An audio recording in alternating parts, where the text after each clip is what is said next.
Est-ce bientôt la fin de la bataille de Mossoul?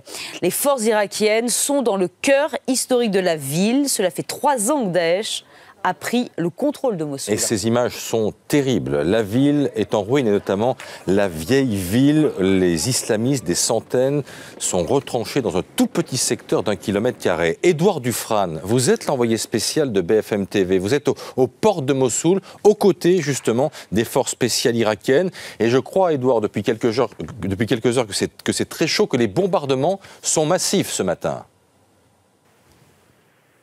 Ah oui, effectivement, ça chauffe pas mal, ça chauffe beaucoup depuis hier soir. En fait, l'opération pour reprendre la vieille ville de Mossoul a été mise en pause parce qu'ils ont réussi à reprendre la moitié du territoire et ils attendaient que les autres forces, la police fédérale et l'armée, les rejoignent pour continuer. Et ça, logiquement, c'est prévu pour demain. Mais depuis hier soir, il y a une forme de contre-offensive de Daesh, des djihadistes, dans un quartier qui est à l'ouest de Mossoul, en périphérie.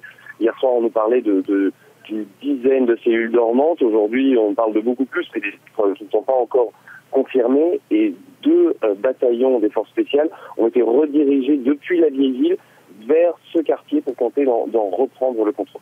Édouard, est-ce que les dégâts dans Mossoul sont apocalyptiques? Les civils parviennent-ils à fuir la ville?